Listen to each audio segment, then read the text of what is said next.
So good evening everyone. कैसे हैं आप लोग? So welcome to the class of current affairs.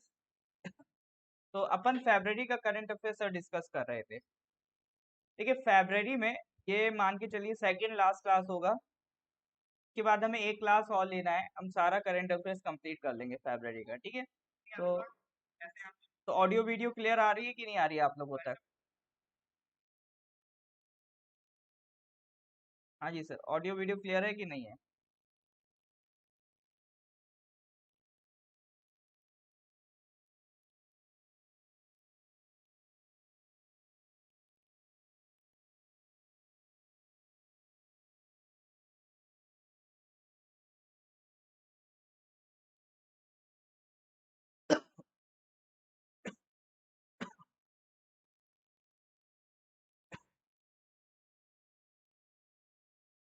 Okay sir, clear है।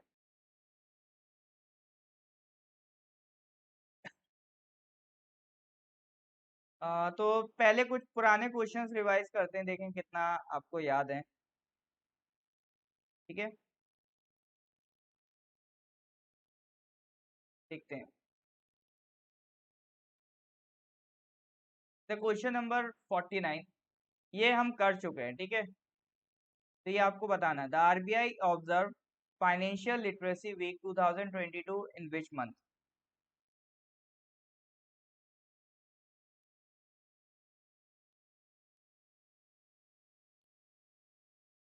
हाँ जी, बताइए इसका आंसर।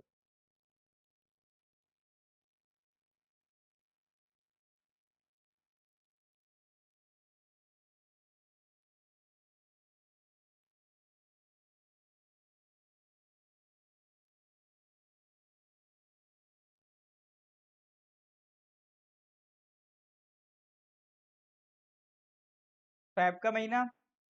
बिल्कुल, फरवरी हम लोग पढ़ चुके हैं। ठीक है, फरवरी के महीने में फाइनेंशियल लिटरेसी वीक सेलिब्रेट होगा। इस बार की थीम भी ध्यान रखना, go digital. Sure. Okay sir. Question number 65। The Indian Space Research Organisation ISRO has successfully launched the polar satellite launch vehicle PSLV C-52 from which place? PSLV C-52 को किस जगह से लॉन्च करा इसरो ने, बताइए।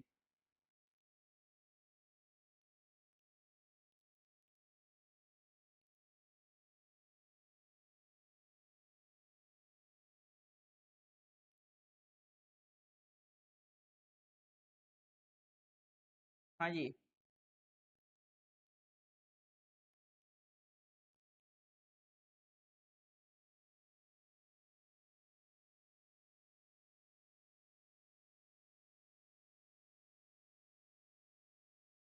Okay sir, thank you Kunti.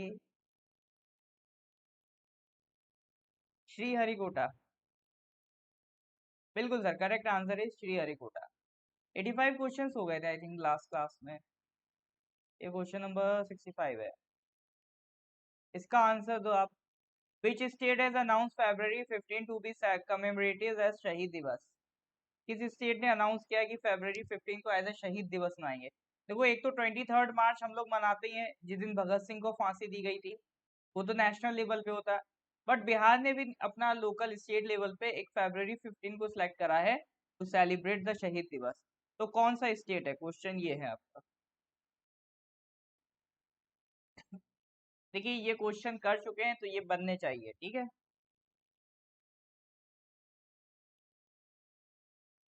Bihar. बहुत बढ़िया sir, correct answer is Bihar. वहां पे जो तारापुर इंसिडेंट हुआ था उसके बाद से। चलिए, तो ये एक मिनट।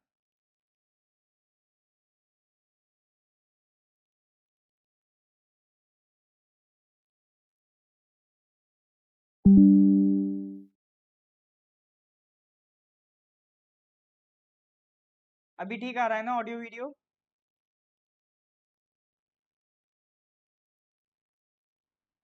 थोड़ी देर के लिए स्टक हो गया था।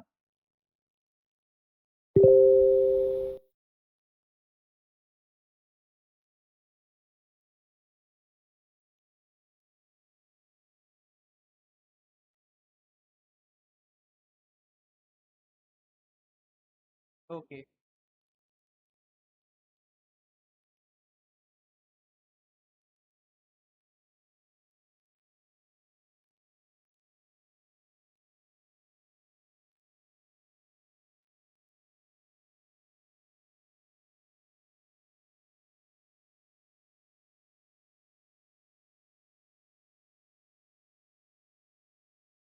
चलिए सर, नेक्स्ट क्वेश्चन पे आते हैं। तो आज का क्वेश्चन ये रहा आपके लिए, क्वेश्चन नंबर 86। 85 तक हो गया था, 86 से हम स्टार्ट कर रहे हैं। तो question number 86, Indian Navy will receive the first batch of 3 MH-60R multi helicopters, ठीक है, by July 2022 from which country. देखिए, जो भी हम इंपोर्ट करते हैं दूसरी कंट्री से, जो भी हेलीकॉप्टर, जो भी वेपन, तो वो ऑटोमेटिकली हमारे एग्जाम के लिए क्या हो जाता है, इंपॉर्टेंट हो जाता है। तो वही वो पूछ रहा है, Indian Navy will receive the first batch of 3 MH-60R multi helicopters by July 2022 from which country. France, USA, Germany और इसराइल। करेक्ट आंसर बताइए। क्लास 9 AM पे स्टार्ट होता है, 9 AM का टाइम है, ठीक है। अभी हम लोगों ने ज्यादा टाइम नहीं हुआ, अभी मेरे ख्याल से 5 मिनट्स होंगे स्टार्ट करे हुए। ये आज का पहला क्वेश्चन है, ठीक है बोमदियो। ये आपका आज का पहला क्वेश्चन है। जो पहले हम क्वेश्चन देख रहे थे वो ऑलरेडी डिस्कस है, तो वो रिवीजन चल रहा था।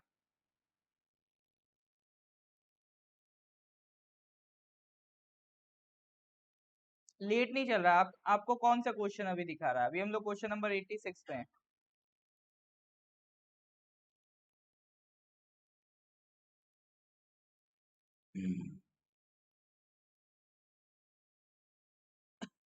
Indian Navy will receive the first batch of 3 MH-60R multi helicopters by July 2022 from which country. Well, correct answer is not Israel, not France, भैया यूएसए है। हेलीकॉप्टर जनरली देखना हम यूएसए से ही लेते हैं, ठीक है। हेलीकॉप्टर जनरली आप देखो हम कहाँ से लेते हैं, यूएसए से लेते हैं। इसमें मरम्मत वगैरह का झंझट कम होता है, इसलिए यूएसए से ले लेते हैं। चलिए next question, question number 87। Which Indian city will host the international Olympic committee session 2023? बताइए।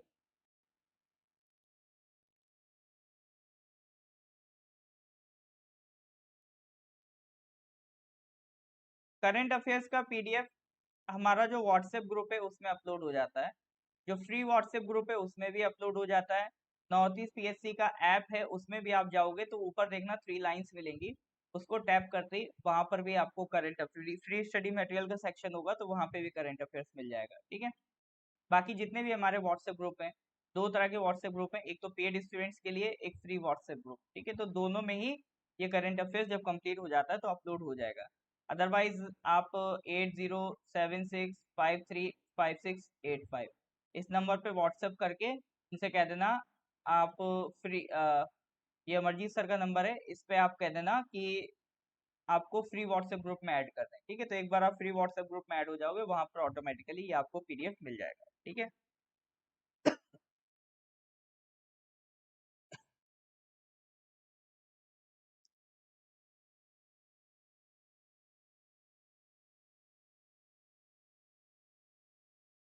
Which Indian city will host the International Olympic Committee Session 2023? बताइए, करेक्ट आंसर क्या होगा इसका? पुणे, दिल्ली? अरे, अलग अलग आंसर क्यों आ रहे हैं? करेक्ट आंसर इज मुंबई, ठीक है। Mumbai India will host the international Olympic committee session in 2023। कहाँ पर होगा? जियो वर्ल्ड कन्वेंशन सेंटर मुंबई में होगा, ठीक है। इससे पहले कब हुआ था इंडिया में? 1983 में था, हुआ था। तो 1983 के बाद अब जाके 2023 में हो रहा है, ठीक है। 40 साल लग गए, 40 साल बाद हो रहा है ये आपका सेशन। 2022 में ये आपका चाइना में हुआ था। इंडिया की तरफ से कौन रिप्रेजेंटेटिव है? Nita Ambani ji is the representative of India on this committee. अब ये इंटरनेशनल ओलंपिक कमेटी सेशन होता क्या है? तो देखो, ओलंपिक कमेटी में जितने भी मेंबर्स होते हैं, इसमें 101 वोटिंग मेंबर्स हैं, 45 ऑनररी मेंबर्स हैं। तो वो क्या करते हैं, ओलंपिक का जो चार्टर है, चार्टर मतलब जो रूल्स है ओलंपिक गेम्स के, उस पे रिलेटेड डिस्कशन होता है, उसमें कोई वोटिंग वगैरह होनी होती है, तो वो इसी सेशन में होती है। तो इसको इस बार इंडिया ने होस्ट किया। इंडिया में कहाँ होस्ट हुआ? मुंबई में हो। ठीक है, तो ये करंट अफेयर्स का क्वेश्चन है, स्पोर्ट्स से रिलेटेड, तो ये याद रखिएगा, ये क्वेश्चन पूछ सकते हैं इस तरह का, इंपॉर्टेंट है। चलिए सर, नेक्स्ट क्वेश्चन पे आते हैं, question number 88। Door step distribution drive मेरी पॉलिसी मेरे हाथ। ठीक है, एक मतलब घर घर जाके सामान बांटने वाली एक स्कीम है, मेरी पॉलिसी मेरे हाथ। वो किस स्कीम का पार्ट है? ये is for the implementation of which scheme, बताइए।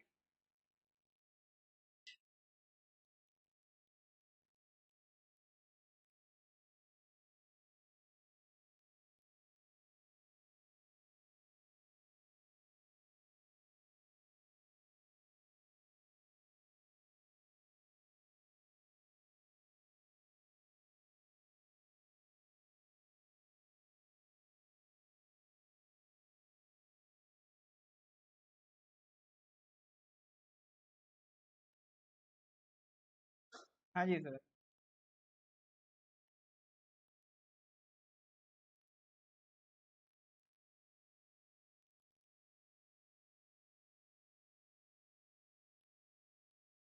क्या नाम है स्कीम का? तो सी ऑप्शन बताया जा रहा है, सी और डी, जनश्री बीमा योजना और आयुष्मान भारत योजना। चलिए आंसर देखते हैं, दोनों में से कोई नहीं है। करेक्ट आंसर इज प्रधानमंत्री फसल बीमा योजना। ठीक है, प्रधानमंत्री फसल बीमा योजना। तो ministry of agriculture and farmers welfare will launch मेरी पॉलिसी मेरे हाथ। तो ऑब्वियसली बात है, एक्चुअली ये फसल बीमा योजना है क्या? तो फसल बीमा योजना क्या है? एक इंश्योरेंस स्कीम है। मतलब इसमें क्या है, सरकार जो किसान है उनको इंसेंटिव देती है, सस्ते में लोन प्रोवाइड करवाती है। लोन वाली कंपनी से कहती है आप जाइए किसानों की क्रॉप्स का लोन करिए, इंश्योरेंस करिए। अगर क्रॉप उनकी खराब हो भी जाए तो इंश्योरेंस होगा, तो आपको इंश्योरेंस का पैसा जरूर मिल जाएगा। तो ये अच्छी स्कीम है। इससे फायदा क्या होगा कि जैसे मान लो क्लाइमेट खराब है या किसी भी वजह से अगर किसान को नुकसान होता है, क्रॉप में नुकसान होता है, तो वो इस इंश्योरेंस को क्लेम करके अपने नुकसान की भरपाई कर सकता है। तो अच्छी स्कीम है, काफी मतलब प्रोडक्टिव है। तो इसी स्कीम में एक ड्राइव लॉन्च हुई है, मेरी पॉलिसी मेरे हाथ। यानी अब डोर स्टेप डिस्ट्रीब्यूशन किया जाएगा, घर घर जाके एक ड्राइव चलाई जाएगी कि घर घर जाके क्रॉप इंश्योरेंस पॉलिसी फार्मर्स को बांटी जाए, ताकि फार्मर्स को इस पॉलिसी के बारे में जानकारी हो। ठीक है, कैसे इसको क्लेम करते हैं, अगर उनको कोई शिकायतें हैं तो उसको कैसे एड्रेस करना।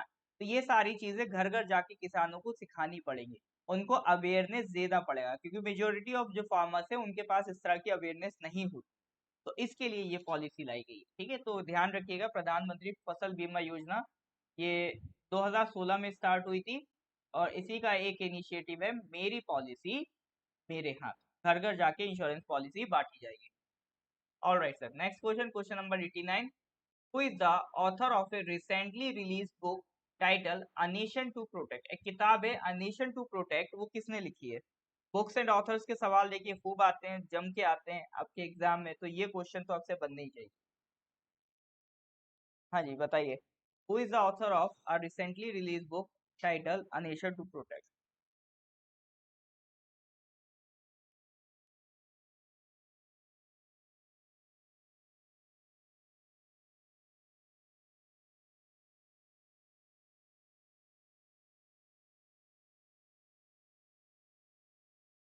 हाँ जी, अरुंधति रॉय जी हैं, या तस्लीमा नसरीन जी हैं, या प्रियम गांधी मोदी हैं, या फिर आरुषि अग्रवाल? चलिए सर, मोदी करेक्ट आंसर है, प्रियम गांधी मोदी। तो उनकी किताब है। उसको लॉन्च किसने किया था? हेल्थ मिनिस्टर मनसुख मांडवी जी ने। ठीक है, तो इसमें बेसिकली लिखा गया, जो अभी कोविड क्राइसिस के दौरान जो भी प्राइम मिनिस्टर के एफर्ट्स थे, जो भी उन्होंने रोल प्ले किया, तो उसको हाईलाइट करती है किताब। ठीक है, कोविड क्राइसिस के टाइम में पिछले 2 सालों में जो प्रधानमंत्री ने काम किया, उसको हाईलाइट करने का काम किसका है? इस किताब का है। ठीक है, अ नेशन टू प्रोटेक्ट। तो ऑथर का नाम याद रखना, PM Gandhi Modi. Next question चलो आते हैं, क्वेश्चन नंबर 90। ये कौन सा था? 89। Next question is 90।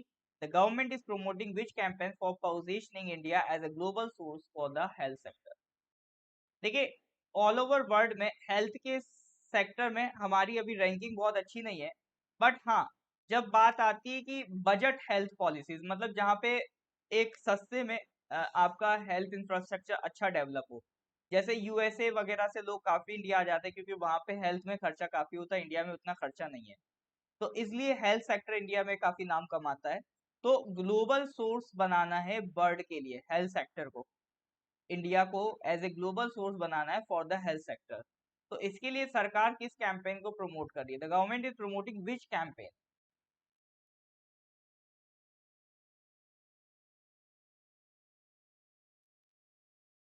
Heal by India, health by India, cure by India, ये हील द साउथ। तो ए आंसर भी आ रहा है, बी भी आ रहा है, डी भी आ रहा है, बस सी नहीं आ रहा है। क्या सर सी अटपटा लग रहा है? सी से फील नहीं आ रही है, बाकी सब ऑप्शन लग रहे हैं, ठीक है। ए किस किस को लग रहा है, एक बार लाइक करें जरा। ए किस किस को लग रहा है? देखिए और भी कोई है जिसको ए लग रहा है?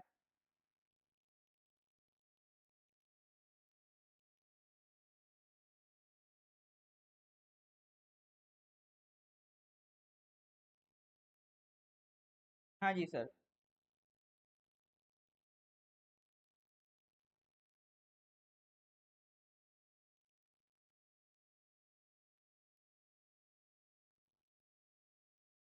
तो क्या लगता है, चलिए देखते हैं, करेक्ट आंसर देखते हैं इसका।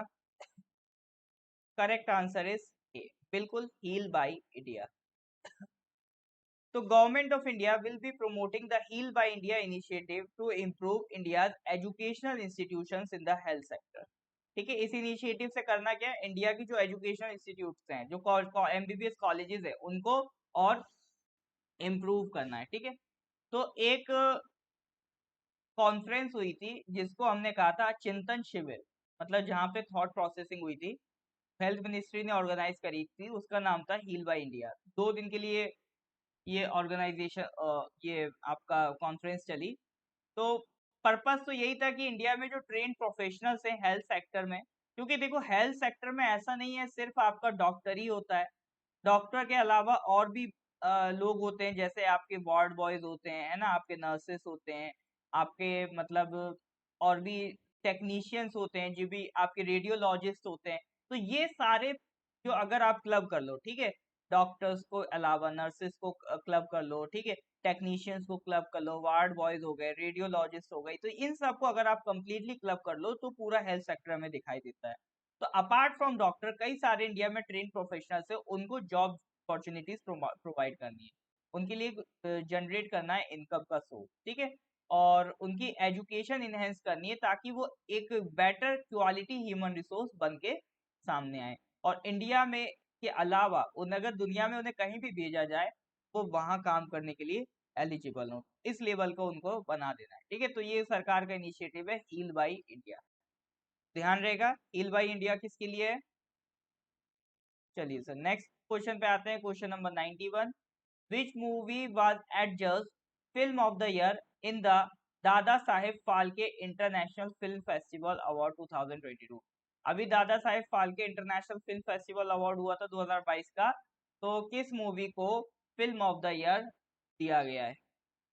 मतलब ऐसी मजा आ गया फिल्म देख के, अभी नाम सुनोगे और मजा आ जाएगा, ऐसी फिल्म है। बताइए सर। शेरशाह, पुष्पा द राइज, मिमी, सरदार उधम सिंह, चारों बढ़िया मूवी थी। ओके, मुझे कह रहे हैं सर शेरशाह, बाकी लोग।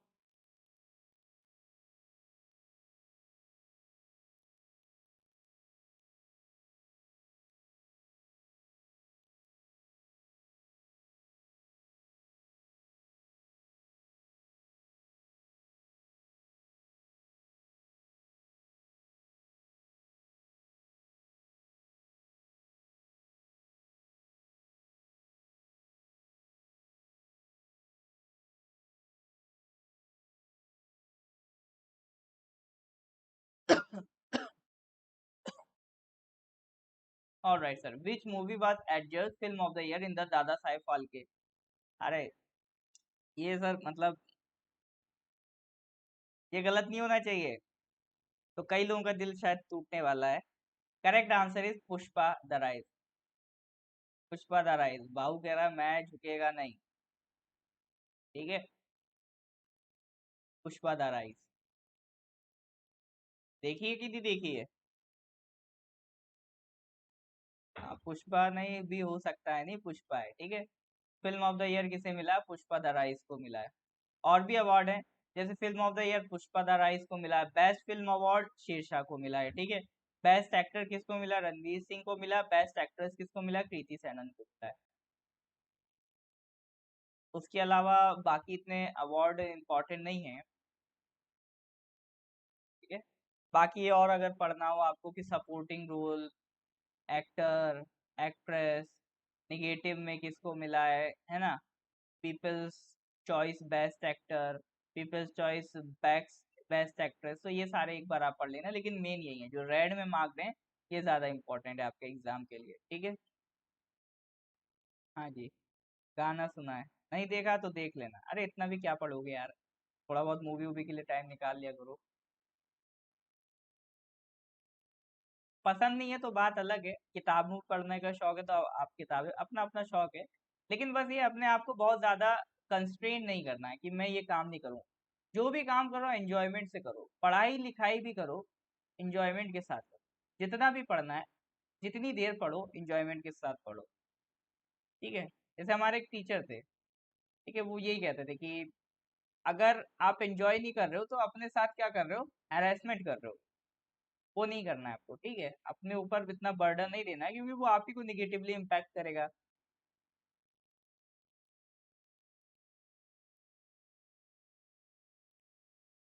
चलिए सर, तो और भी अवार्ड्स मिले हैं। ठीक है, सिंगिंग वगैरह में भी, ये एक बार सारी आपकी पीडीएफ में अपलोडेड है लिस्ट, एक बार देख लेना।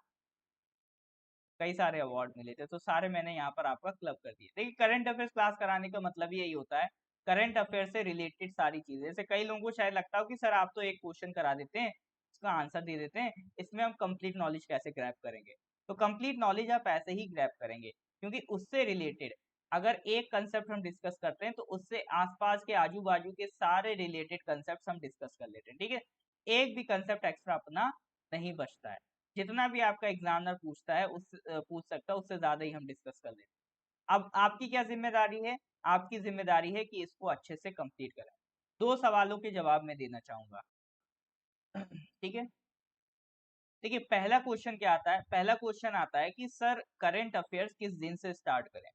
तो इसका आंसर मैं देना चाहूंगा कि करंट अफेयर्स एटलीस्ट आपके जो एग्जाम्स है मिनिमम 6 मंथ्स का आप करके जाओ। ठीक है, मिनिमम 6 मंथ्स का करके जाओ, उसके बाद जितनी आपकी कैपेसिटी।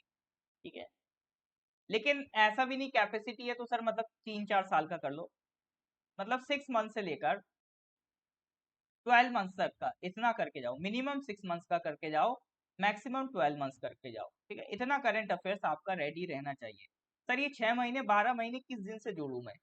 जिस दिन आपका एग्जाम है। ठीक है, एग्जाम से मान लो कि आपका एग्जाम है, मान लेते हैं आपका एग्जाम है 1 जून। ठीक है, 1 जून को एग्जाम, तो उससे पहले का एक हफ्ता छोड़ दो, मान लो 23 में। ठीक है, उससे पहले का एक हफ्ता छोड़ दिया, तो 23 में से पहले पहले का जितना भी करंट अफेयर्स है वो रेडी कर लो। ठीक है, क्योंकि देखिए अभी पिछले जो एग्जाम्स हुए हैं एसआई वगैरह के, उसमें बहुत ही क्लोज का मतलब 15-15 दिन पहले, एग्जाम से 15 दिन पहले कोई इवेंट हुआ है, उसके भी क्वेश्चन पूछे गए हैं। ठीक है, तो आप क्या है लास्ट का एक हफ्ता छोड़ दो, बट उससे पहले पहले का सारा करंट अफेयर्स करके जाओ। अभी के केस में आपको क्या करना है, ये जैसे फरवरी का करंट अफेयर्स कर रहे हो आप, तो फरवरी पे फोकस करो, प्लस साथ ही साथ जनवरी पे फोकस करो। अगर पुराना करंट अफेयर्स कंप्लीट करना है, ठीक है, एक सवाल आता है कि सर पुराना करंट अफेयर्स तो इतना पाइल अप हो गया, हम उसे कैसे कंप्लीट करें?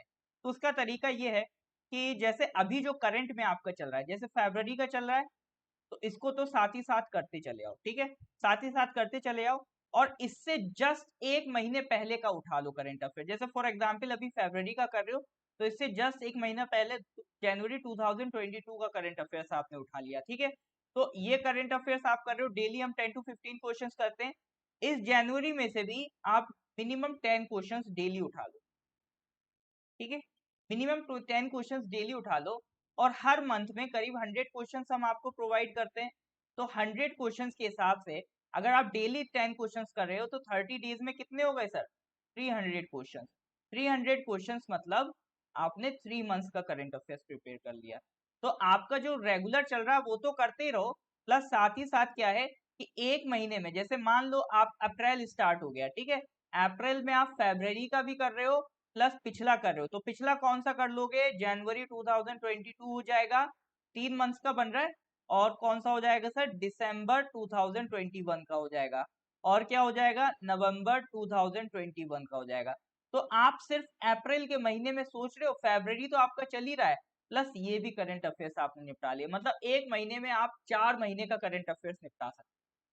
अब इसमें चलो मान लो किसी दिन आपने क्वेश्चन नहीं किए, आपने किसी दिन गैप मार दिया, या किसी पीडीएफ में 100+ क्वेश्चन भी हो जाते हैं, तो मोटा माटी कुछ भी घटा लो, तो चलो ये नवंबर आप नहीं कर पाए, फिर भी एटलीस्ट 3 मंथ्स का करंट अफेयर्स आप बहुत आसानी से करते हो एक महीने में।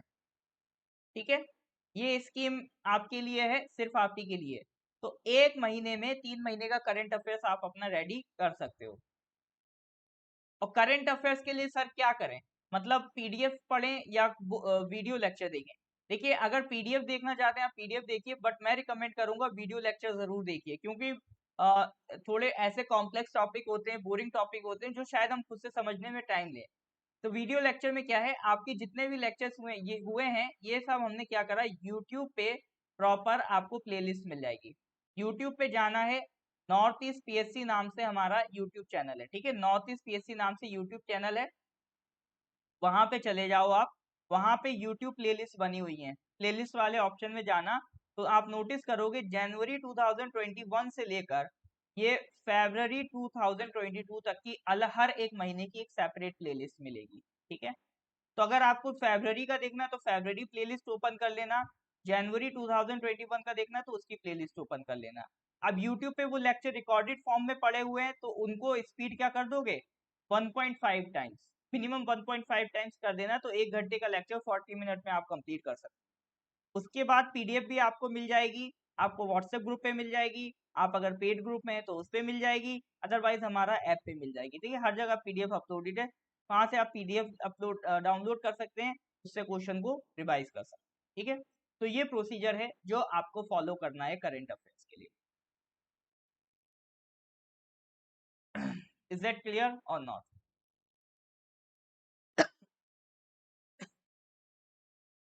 चलिए सर, ठीक है, तो ये सारा कुछ जो भी मुझे लगा जरूरी मैंने डिस्कस कर लिया। नेक्स्ट क्वेश्चन पे आते हैं sir, question number 92। The air force of India and which other country have begun the eastern bridge 6 bilateral exercise? सही sir, the air force of India and which other country have begun the eastern bridge 6 bilateral exercise? Qatar, UAE, Oman, Saudi Arabia.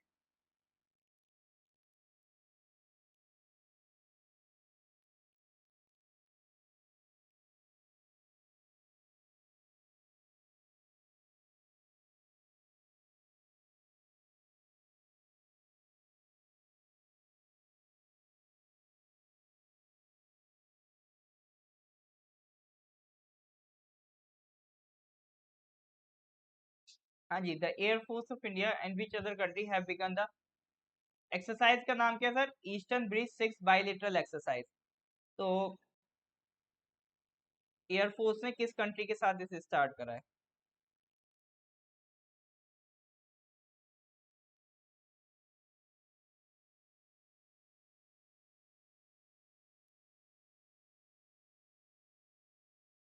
क्या है sir answer? UAE? पक्का?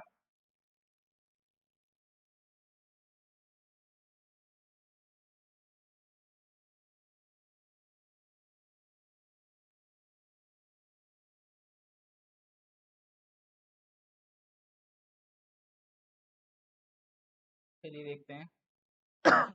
It's Oman. ठीक है, Indian air force और royal air force of Oman, उन्होंने bilateral exercise start किए eastern bridge से। देखो, एक अलग से कॉलम बना लेना अपने जहां भी रिवीजन नोट्स बनाते हो मिलिट्री एक्सरसाइजेस का। मिलिट्री एक्सरसाइजेस आपके एग्जाम के लिए बहुत इंपॉर्टेंट होती हैं। तो जितनी भी हाल फिलहाल में मिलिट्री एक्सरसाइजेस है सब हमने करंट अफेयर्स में कवर करी हैं। ठीक है, तो ईस्टर्न ब्रिज 6 जो एक्सरसाइज है वो किसके साथ हम कर रहे हैं? ओमान के साथ कर रहे हैं। ठीक है, तो ओमान है कहाँ सर? देखो ओमान एक छोटा नहीं, अच्छा खासा बड़ा कंट्री है। ये सऊदी है। सऊदी के नीचे दो कंट्री मिलेंगे, एक साइड यमन, एक साइड ओमान। फिर इधर ये जुड़ा हुआ मिलेगा यूएई। फिर एक छोटा सा आइलैंड कंट्री है कतर, ठीक है। अच्छा यू ओमान से थोड़ा आगे बढ़ोगे ना, यूएई के बॉर्डर से एक और छोटा सा पेनिनसुला है जिसे कहते हैं मुसंदम पेनिनसुला, ये कहाँ है? ओमान में आता है, ठीक है। ये आपके एग्जाम में डायरेक्ट सवाल बन सकता है वर्ल्ड ज्योग्राफी का, कि मुसंदम पेनिनसुला आपको कहाँ मिलेगा? तो मुसंदम पेनिनसुला आपको मिलेगा ओमान में, ठीक है। ये किसका पार्ट है? ओमान का पार्ट है। फिर इधर सऊदी अरेबिया के लिए खास बात क्या है? सऊदी अरेबिया की खास बात ये, एक साइड इसके है पर्शियन गल्फ और दूसरी साइड क्या है? रेड सी। और यहाँ आपको मिल जाएगी सुइस कैनाल, ठीक है। ये तो एक साइड है पर्शियन गल्फ, एक साइड है रेड सी। और क्या देख सकते हो इसमें? आप देख सकते हो कि और कौन कौन सी एक्सरसाइज कराते हैं हम ओमान के साथ। तो एयरफोर्स तो करती है ईस्टर्न ब्रिज, ठीक है। आर्मी दोनों कंट्रीज की करती है अल नगा, और नेवी करती है दोनों कंट्रीज की नसीम अल बहर, ठीक है। तो इस तरह के नाम आए अल ईस्टर्न, तो किससे रिलेटेड है? वो ओमान के साथ हम ये एक्सरसाइज कर रहे हैं, ठीक है। न्यूज में था तो इम्पोर्टेंट है। चलिए सर। अच्छा, जो लोग अपना अभी आप लोगों का फॉरेस्टर का फिजिकल टेस्ट चल रहा है, काफी स्टूडेंट्स हमारे क्लियर कर चुके हैं, बाकी अभी और भी मेहनत कर रहे हैं, जल्दी उनका भी क्लियर हो जाएगा। तो फिजिकल एफिशिएंसी टेस्ट के बाद अब आपको बेसिकली तैयारी शुरू कर देनी है मेन, अब फॉरेस्टर के रिटर्न पेपर के लिए, ठीक है। जो मेंस आपका पेपर होगा मेन, उसके लिए तैयारी शुरू कर देनी है। तो इसके लिए हमारे पास एक प्रॉपर हेड वो एक फॉरेस्टर के रिलेटेड बैच है, तो आप उसे ज्वाइन करना चाहें ज्वाइन कर सकते हैं। या अगर आप कोर्स नहीं ज्वाइन करना चाहते हैं, सिर्फ टेस्ट सीरीज ज्वाइन करना चाहते हैं, तो हम टेस्ट सीरीज भी लेके आ रहे हैं। आज या कल में उसकी अनाउंसमेंट हो जाएगी, पोस्टर उसका आपको मिल जाएगा। तो टेस्ट सीरीज भी आप ज्वाइन कर सकते हैं। टेस्ट सीरीज हमने देखिए ऐसा रखा है कि मतलब जो भी हमारे एनरोल्ड स्टूडेंट्स हैं उनके लिए तो फ्री होगा, बट बाकी जो एनरोल्ड नहीं है अलग से लेना चाहते हैं, तो प्राइस हमने बहुत ज्यादा हाई नहीं रखा। मतलब ऐसा नहीं कि जो 2000 या 1000 इस तरह का प्राइस नहीं होगा। ओनली 500 रुपी की वो टेस्ट सीरीज होगी, और उसमें 16 टेस्ट आपको प्रोवाइड किए जाएंगे, ठीक है। 16 में जो 10 होंगे वो आपके full length test, 10 test will be full length test, ठीक है। तो 16 टेस्ट आपको प्रोवाइड किए जाएंगे इन दिस कोर्स। तो ये आपको जरूर ज्वाइन करना है, ठीक है सर। चलिए नेक्स्ट क्वेश्चन पे आते हैं, question number 93। India first bio safety level 3 containment mobile laboratory has been launched in which city? बताइए। India first bio safety level 3 containment mobile laboratory has been launched in which city? Pune, Thane, Mumbai, Nashik, बताइए।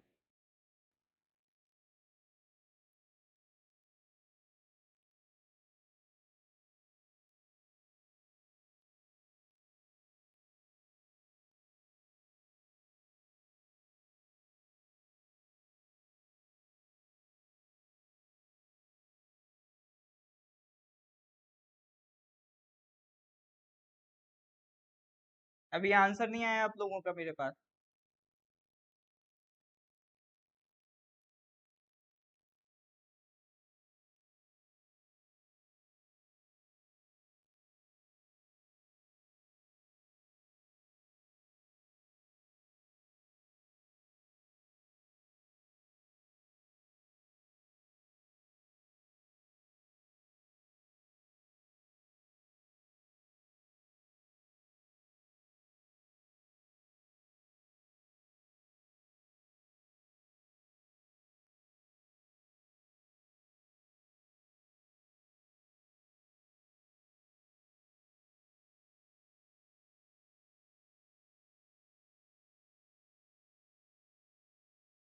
हाँ जी, पुणे। ए सी क्या लगता है क्या आंसर होगा? Bio safety level 3 containment mobile laboratory. चलिए correct answer is Nashik, ठीक है। नासिक का है, वही महाराष्ट्र में है। तो bio safety level 3 containment mobile laboratory, तो ये बनाई क्यों गई? मोबाइल लेबोरेटरी मतलब एक ऐसी लैब है जो मूव कर सकती है। मोबाइल मतलब मूवेबल, ठीक है। मोबाइल का मतलब क्या होता है? जो चीज मूव कर सके, ठीक है। तो इसका पर्पस क्या रहेगा कि एक लैब रहेगी जो जगह जगह मूव करेगी, तो उनका पर्पज ये रहेगा, जगह जगह वो कुछ अलग अलग वायरल इन्फेक्शन के स्ट्रेन्स वगैरह पकड़ेंगे और उन पे रिसर्च करेंगे to investigate newly emerging and re emerging viral infection. जैसे कोरोना आया, हम उसके लिए प्रिपेयर नहीं थे, तो हम इस पे ये रिसर्च करेंगे कि आने वाले टाइम में कौन कौन से ऐसे वायरल इन्फेक्शन आ सकते हैं या जो री इमर्ज हो सकते हैं, कोरोना का क्या कोई नया स्ट्रेन आ सकता है। तो इस पे पूरी एक रिसर्च चलती रहेगी, ऐसे जो हमारे लिए इन्फेक्शस और लीथल हो सकते हैं। ठीक है, तो ये कौन करवा रहा है? Ministry of health and family welfare. तो ये कहाँ लॉन्च हुआ है? नासिक, महाराष्ट्र में।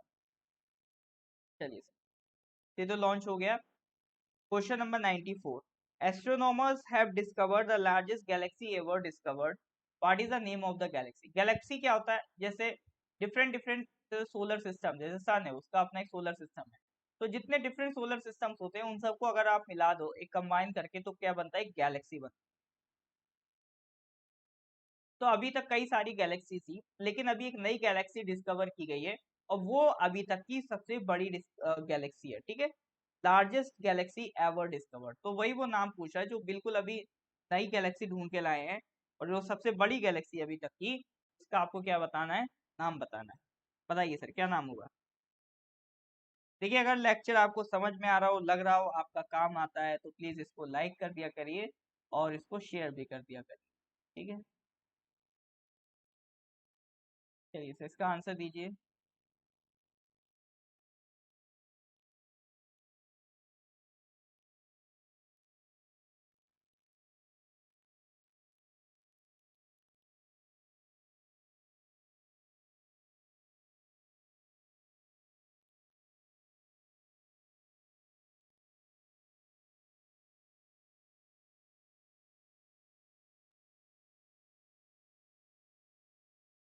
हाँ जी, क्या होगा आंसर?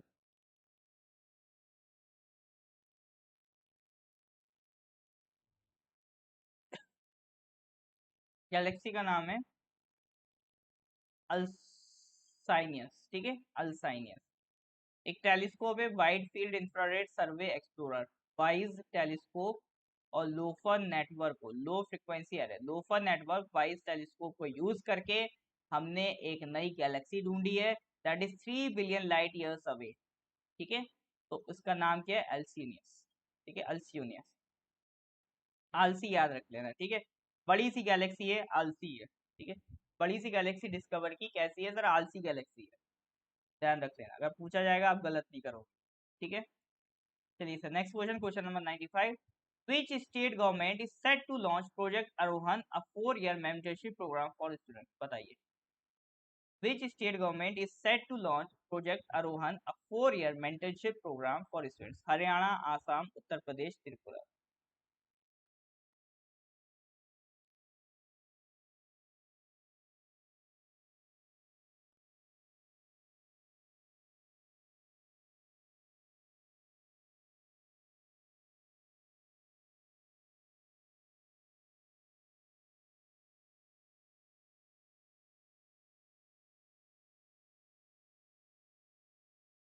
हाँ जी सर, बताइए।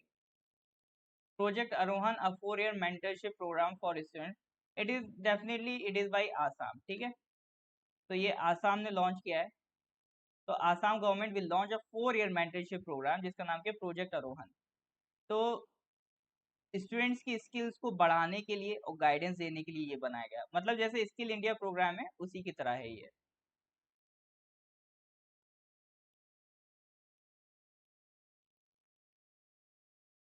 चलिए सर, नेक्स्ट आते हैं question number 96, the drug controller general of India. ठीक है, ये हम बात कर चुके हैं, एक ऑर्गेनाइजेशन है, सेंट्रल ड्रग स्टैंडर्ड्स कंट्रोल। ठीक है, तो इंडिया में जो ड्रग्स अप्रूव करने का काम होता है वो कौन करता है? एक अथॉरिटी है, drug controller controller general of India. तो उन्होंने एक वैक्सीन को अप्रूव किया है जो बच्चों में भी काम करेगी, for children in the age group of 12 to 18 years. तो 12 to 18 ईयर्स के बच्चों के लिए वैक्सीन को उन्होंने अप्रूव किया है। वैक्सीन का नाम पूछ रहा है वो। हाँ जी, क्या नाम है वैक्सीन का? बढ़िया, करेक्ट आंसर। वैक्सीन का नाम है sir Corbevax. Corbevax is the name of the vaccine. बहुत बढ़िया। इसका आंसर सबसे पहले ज़ारा जी ने दिया है। ऐसा अपने को तो पता ही होगा, अपना तो फील्ड ही यही है। चलिए, तो थोड़ा सा वैक्सीन की बात कर लेते हैं कि वैक्सीन बनती कैसे है।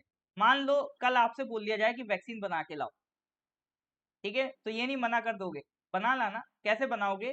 तो तीन अप्रोचेज होती, तीन तरीके हैं मेन वैक्सीन बनाने के। There are three main approaches, three main ways to make a vaccine. देखो, वैक्सीन बनाने का पर्पस क्या होता है? वैक्सीन बनाने का पर्पस ये नहीं होता है कि आप अपनी बॉडी में कोई बॉडी गार्ड एंटर करा दो, बाहर से कोई इन्फेक्शन आएगा ये फाइट करेगा, ऐसा नहीं होता है। वैक्सीन बनाने का पर्पस ये होता है कि ये अवेयरनेस फैलाता है आपकी बॉडी में। आपका इम्यून सिस्टम होता है, ठीक है, लड़ना आप ही को है, लड़ना आपके इम्यून सिस्टम को ही है, लेकिन ये आपके इम्यून सिस्टम को एडवांस में जाकर अवेयर कर देगा, उसको एडवांस में बता देगा भाई आने वाले दिनों में एक इस तरह की बीमारी आ रही है, उसके लिए रेडी हो जाओ। ये रेडी करने आता है। तो किस तरह रेडी करेगा, अवेयरनेस किस तरह से फैलाएगा? अवेयरनेस फैलाने के कई तरह के तरीके होते हैं ना। जैसे मान लो आपको किसी एरिया में भेजा जाए कि यहाँ पर गुंडे आने वाले हैं, ठीक है, अपने घर के दरवाजे बंद कर लो, डकैती पड़ने वाली है। तो एक तो हो गया आप जा रहे हो माइक पे अनाउंस कर रहे हो डकैती पड़ने वाली है। एक हो गया कि आपने खुद ही उस घर में डकैती डाल दी और कहा कि देखो ऐसे डकैती पड़ेगी, इसलिए पहले से होशियार हो जाओ। ठीक है, कई बार क्या होता है कि इंसान को समझ में नहीं आता है कि आने वाले टाइम में उसके लिए बुरा टाइम आ रहा है, तो हम लोग पहले वही उसके साथ हरकत कर देते हैं कि ये हरकत तुम्हारे साथ होगी, तुम्हारे घर पे चोरी हो सकती है, तो उससे पहले चोरी करके दिखा दो कि ऐसा सिचुएशन आ जाएगा। तो वो पहले से उसको क्या हो जाएगा, अवेयर हो जाएगा। तो यही वैक्सीन का, वैक्सीन क्या कर रही है, बॉडी को जाके अवेयर कर रही है, आपके इम्यून सिस्टम को स्ट्रॉन्ग कर रही है, उसको बता रही है कि इस तरह की एक बीमारी आने वाली, इस तरह का वायरस आ रहा है, तो उसको अटैक करने के लिए पहले से एंटीबॉडी बना के रखो। ठीक है, ये तो हो गया सर वैक्सीन का काम। बस इतना ही काम रहता है वैक्सीन का, संदेश पहुंचाना। अब वो कैसे करती है, बॉडी की इम्यून सिस्टम से कैसे काम लेगी?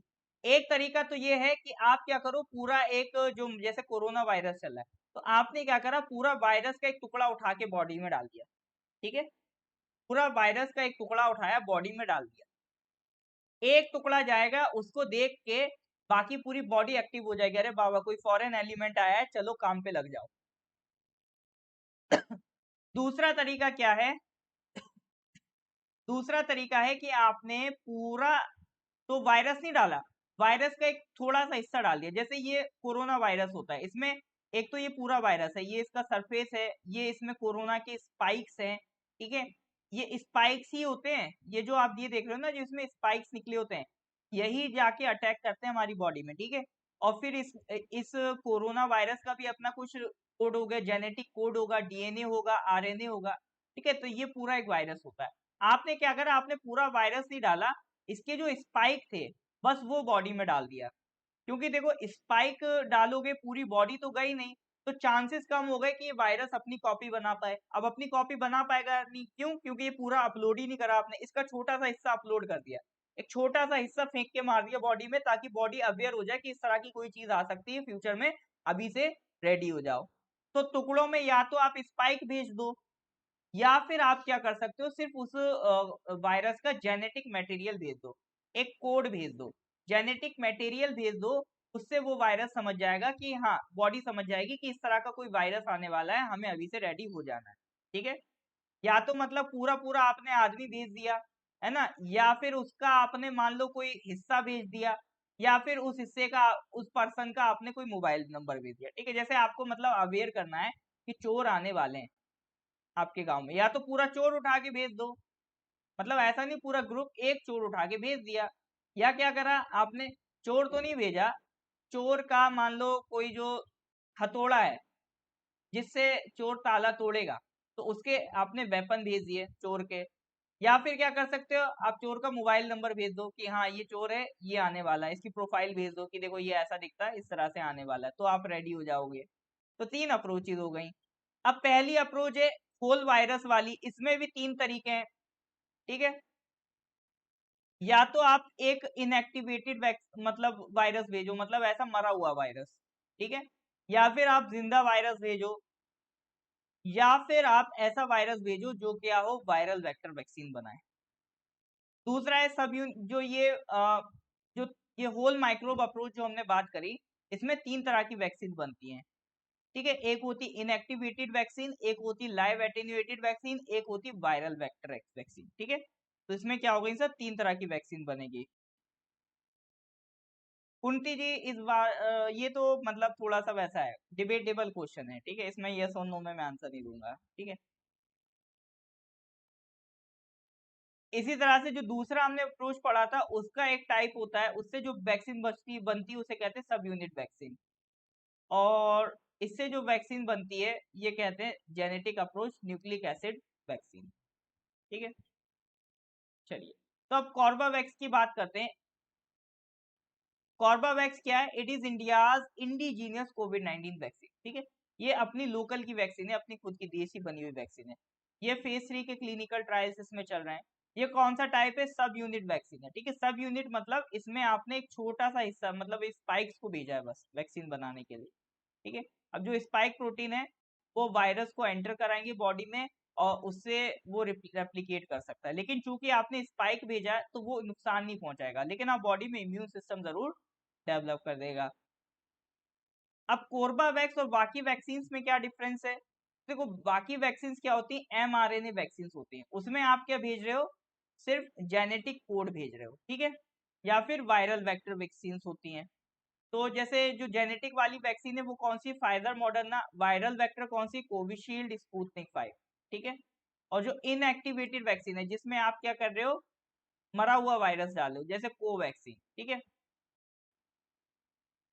अच्छा, जो ये जेनेटिक वाली होती हैं और जो वायरल वेक्टर वाली होती हैं, ये दोनों ही कोड यूज करते हैं सेल में। कोड का टाइप अलग अलग होता है, बट ये भी एक जेनेटिक कोड यूज करता है, ये भी एक जेनेटिक कोड यूज करता है, काइंड ऑफ एक ही तरह से, ठीक है। बस बाकी इतना डिटेल में अगर पता है तो इससे ज्यादा जरूरत नहीं, ठीक है। तो एक बार इसकी रीडिंग लगा लेना, जितना समझाना था मैंने समझा दिया, ठीक है। तो ये सब क्लियर है कि नहीं है, अगर क्लियर है तो please give me a thumbs up. हाँ जी सर, ये क्लियर है कि नहीं है।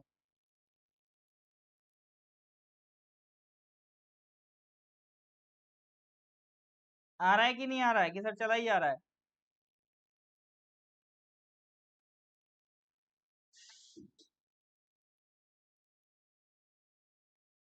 Okay sir. आज एक्टिव कम दिख रहे हैं आप लोग। आज ओ, आज सैटरडे नाइट है इसलिए आज एक्टिविटी कम हो रही है सर। लग रहा है साइड में नेटफ्लिक्स भी चल रहा है, वेब सीरीज ना मिस हो जाए, हफ्ते में एक ही दिन तो मिलता है। बस सुबह रोज क्लास आना पड़ता है, एक ही दिन तो है अपने पास, उस दिन भी क्लास लगा देते हैं सर, कैसी बात करते हैं। चलिए कोई दिक्कत नहीं।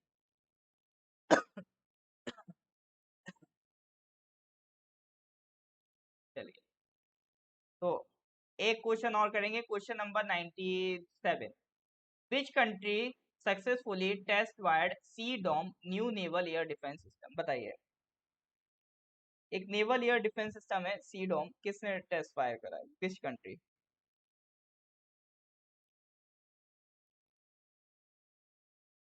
अरे भैया ये कोई कंप्यूटर नहीं है कि एंटीवायरस डाल दिया।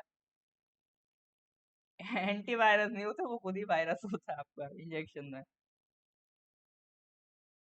ओहो, रेड बुल पी के हैं, एक्टिव हैं। चलिए फिर और करते हैं।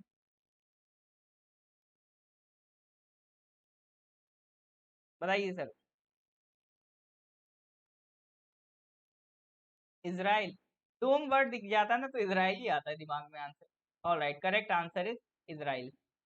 देखो इसराइल में जो उनकी कैपिटल है वो तो प्रोटेक्टेड है, डोम बना रखा है। डोम बनाने का मतलब ऐसा है कि इसराइल अगर ये एरिया है, अगर कोई मिसाइल यहाँ पर एंटर करती है, ठीक है, तो वो क्या करते हैं, यहाँ से एक मिसाइल जाएगी, इसको हवा में ही डिस्ट्रॉय कर देगी। तो ये इसको कहते हैं डोम।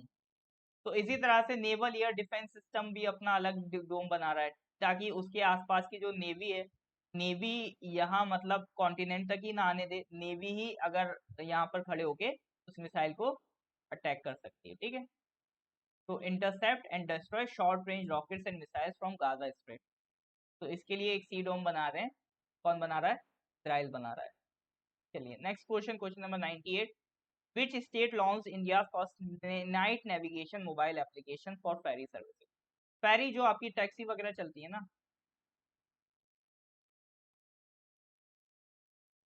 सी वगैरह वाले, रिवर वगैरह में आपने देखो जो टैक्सी सर्विसेज चलती है उन्हें क्या कहते हैं, फेरी सर्विसेज।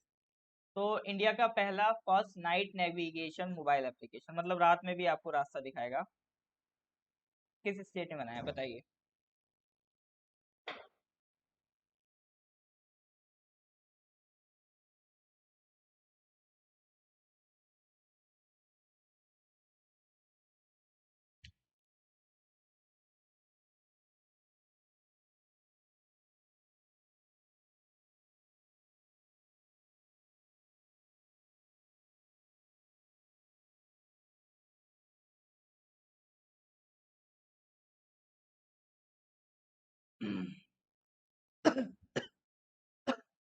हाँ जी sir, correct answer is Assam भैया, आसाम। ठीक है, ब्रह्मपुत्र रिवर है इतनी, वहां पे भी तो फेरी सर्विस चलती है, तो नाइट नेविगेशन मोबाइल एप्लीकेशन बनाई गई है। ठीक है, इनलैंड वाटर ट्रांसपोर्ट जो आपका शुरू हुआ गुवाहाटी और नॉर्थ गुवाहाटी के बीच में। चलिए sir, next question number 99। The Ratle hydro power project has been revised recently in the Kishtwar district of Jammu and Kashmir. ठीक है, जम्मू एंड कश्मीर में एक डिस्ट्रिक्ट है किश्तवाड़, वहां पे नेशनल पार्क भी है। ठीक है, डचीगम, किश्तवाड़, ये सब क्या है, जम्मू कश्मीर के नेशनल पार्क भी हैं। तो वहां पर एक हाइड्रो पावर प्रोजेक्ट रिवाइज हुआ अभी रिसेंटली।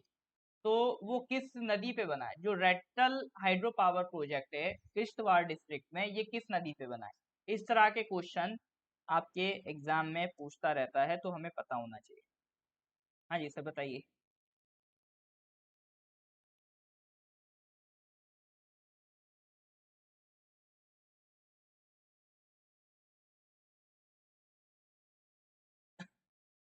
ओके, झेलम नहीं है, करेक्ट आंसर इज चेनाब।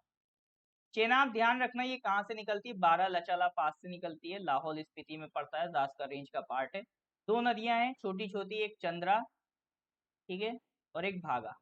ये दोनों जब नदियां मिलती, चंद्रा और भागा जब मिलती हैं, तो कौन सी रिवर बनती है सर? चेनाब बनती है। ठीक है, जैसे ये आपकी जा रही है, ये आ रही है चेनाब, और चेनाब अल्टीमेटली कहाँ जाके मिल जाएगी सर? ये मिल जाएगी इंडस में।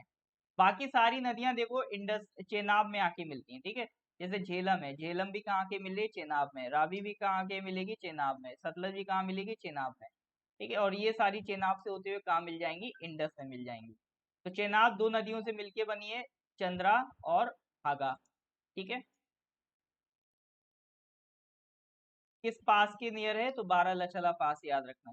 चंद्रा और भागा से मिलके बनी है चेनाब। ऑल राइट सर, ठीक है। तो ये आज का आपका करंट अफेयर सब। अगर अच्छा लगा हो तो प्लीज लाइक करिए, शेयर करिए। और देखो, एक क्लास और लगेगा, हम फेब्रुअरी का कंप्लीट कर देंगे। ठीक है, फिर आपको जब कंप्लीट हो जाएगा पीडीएफ प्रोवाइड कर दी जाएगी। उसके बाद फिर हम फेब्रुअरी के बाद स्टार्ट करेंगे मार्च। ठीक है, after February we will start for March. तो देखिए, मेन चीज वही है, 10 to 15 क्वेश्चन हम डिस्कस करते हैं, वो भी डेली क्लास नहीं लेते हैं। हफ्ते में, महीने में कितने हैं इसमें? इसके अराउंड 112 क्वेश्चन है पूरे मंथ के। कोई बहुत ज़्यादा क्वेश्चंस नहीं है। अच्छे से रिवाइज करिए, पढ़ते रहिए। ठीक है, तो मेहनत करते रहिए। ठीक है सर, चलिए फिर मिलते हैं नेक्स्ट क्लास में। एंजॉय द वीकेंड, तब तक के लिए tata bye bye, good night.